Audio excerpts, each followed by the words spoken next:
दिल्ली में नाबालिग अपराधियों के बढ़ते हौसले चर्चाओं में हैं। सबसे ज़्यादा चिंताजनक बात यह है कि ज़्यादातर वारदातों के पीछे नाबालिग शामिल मिल रहे हैं।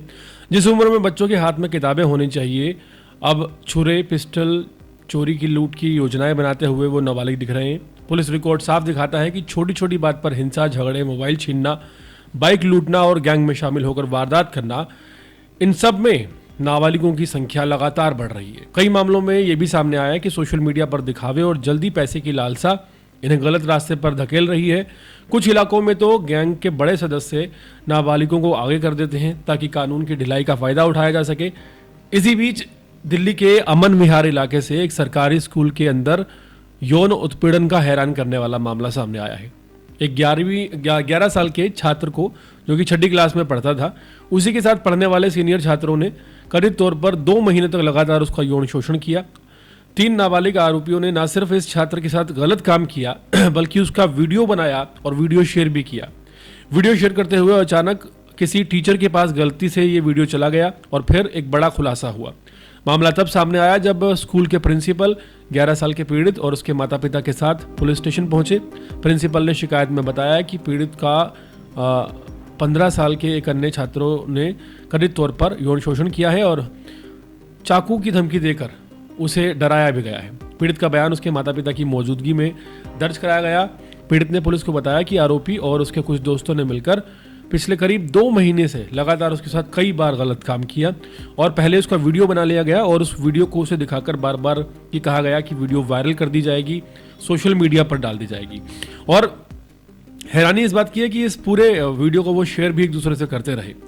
ये हालात और दिल्ली में बढ़ रहे नाबालिग अपराधी सिर्फ कानून व्यवस्था के लिए चुनौती नहीं है, बल्कि समाज के सामने एक बड़ा सवाल भी खड़ा करती है। नाबालिगों द्वारा किए जा रहे अपराधों के कारण अक्सर निर्दोष लोग इसकी कीमत चुका रहे हैं।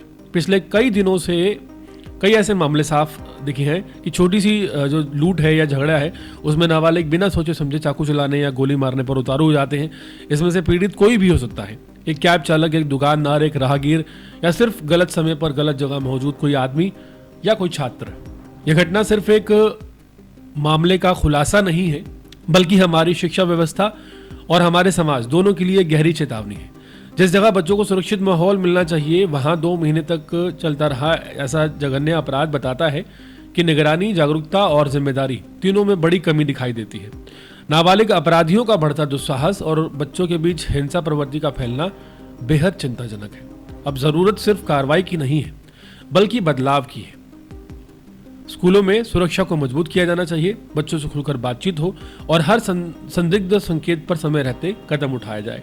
क्योंकि अगर समाज और सिस्टम दोनों समय पर जागरूक ना हुए तो कल को इस तरह की घटनाएं किसी और परिवार की जिंदगी भी हमेशा के लिए बर्बाद कर सकती है। बच्चों की सुरक्षा सिर्फ एक औपचारिक बात नहीं है, ये हम सबकी जिम्मेदारी है।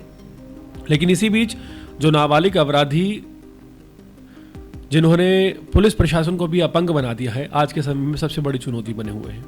सोचिए, एक बच्चे का शोषण होता है और जो दूसरे लोग कर रहे हैं वो भी तकरीबन उसी की उम्र के हैं।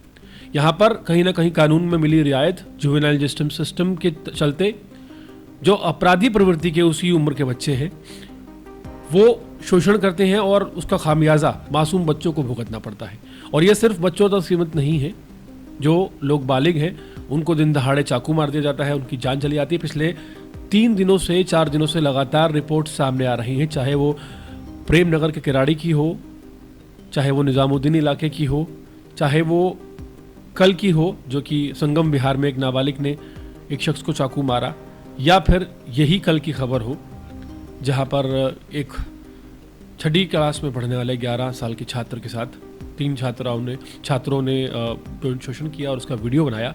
ये सभी चीज़ें बताती हैं कि दिल्ली में जब अपराध का ग्राफ रह गया है, इसमें मेन जो है वो जिम्मेदार हैं ये नाबालिग अपराधी।